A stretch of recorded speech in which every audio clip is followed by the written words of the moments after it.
Nintendo World Report's E3 coverage is powered by Kickapoo Joy Juice. Hey folks, this is Jared at Nintendo World Report TV.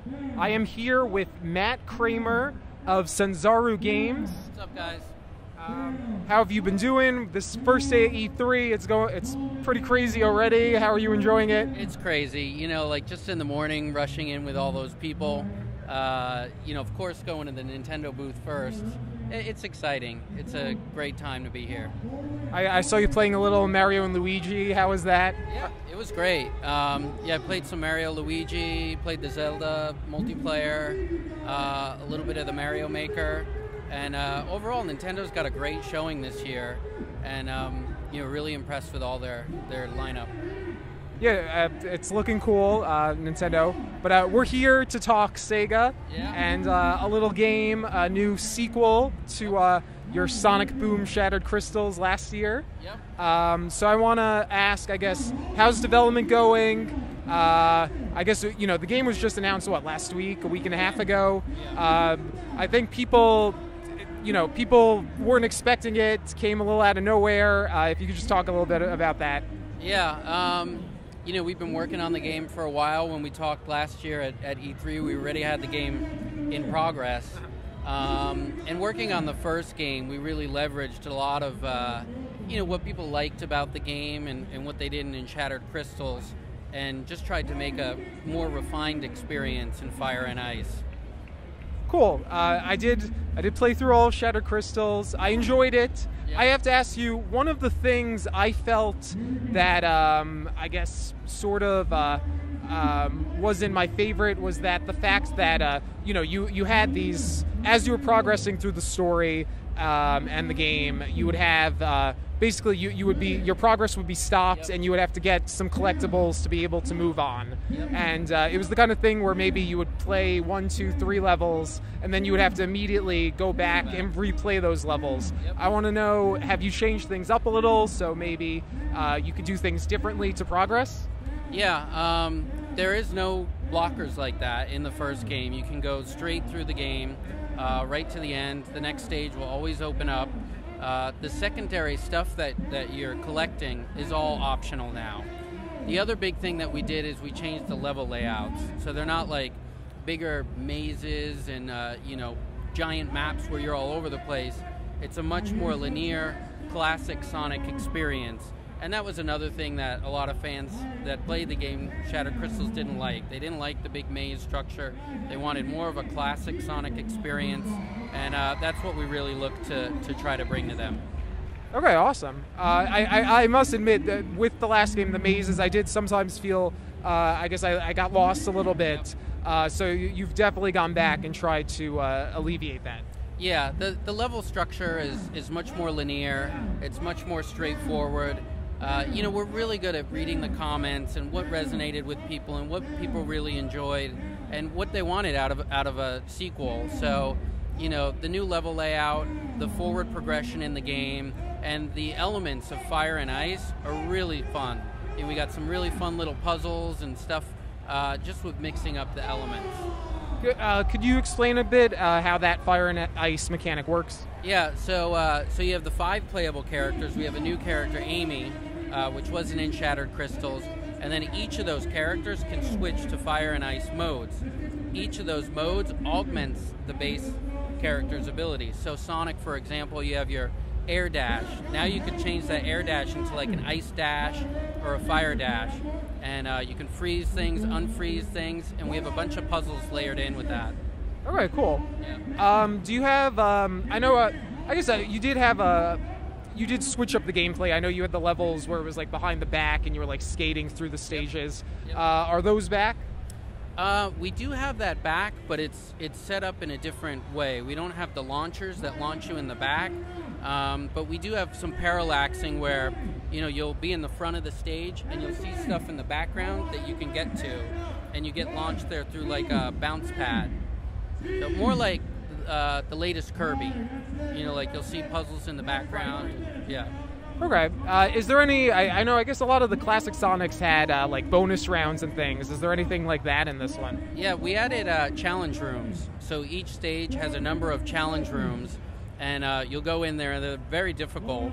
We wanted more like Mutant Mud style, hardcore action, and they're difficult stages, and you'll go through them, and you'll get a little prize for finishing them. Cool.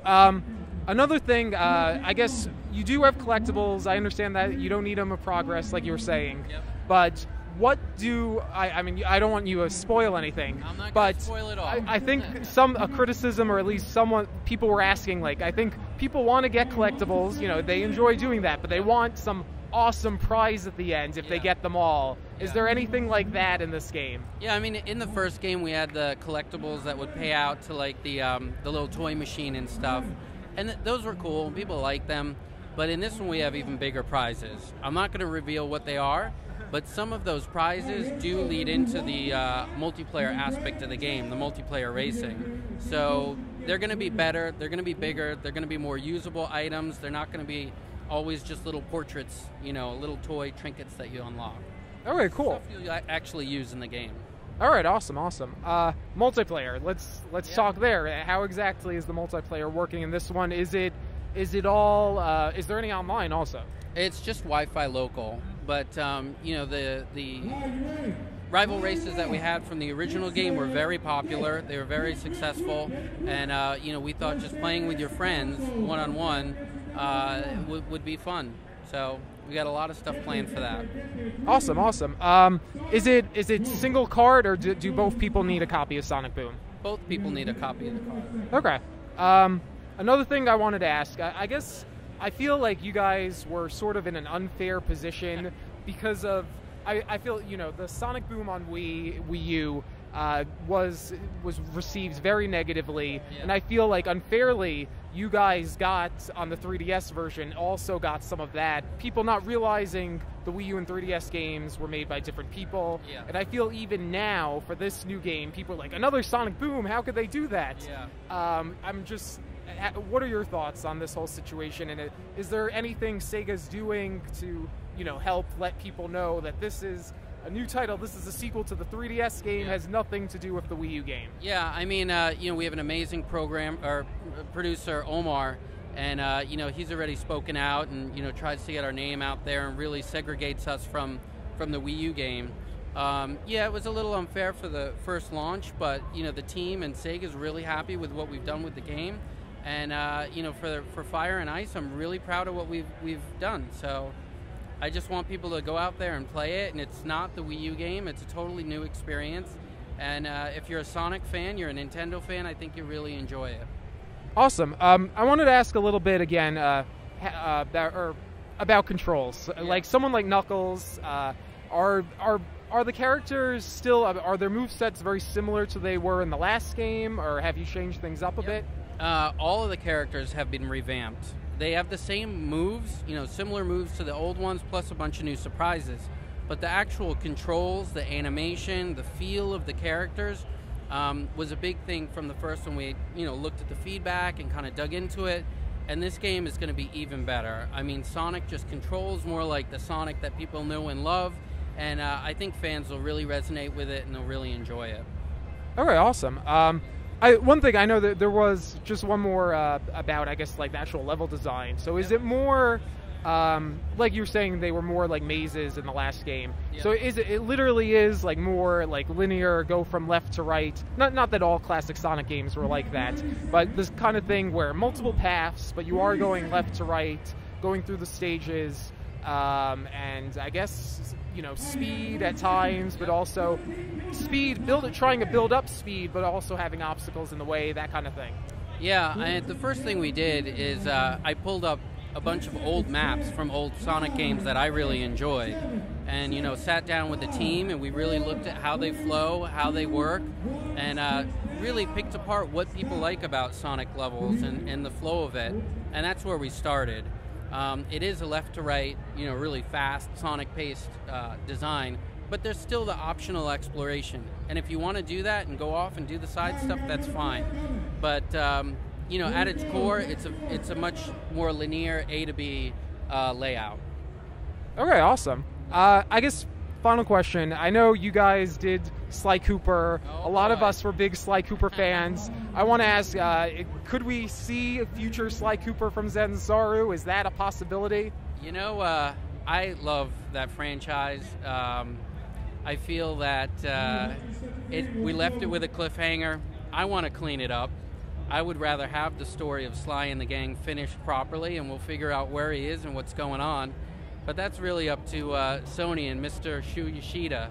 So, you know what? If you guys want it, hit up Sony, tell them Sanzaro needs to make more Sly Cooper, and you never know. It might happen.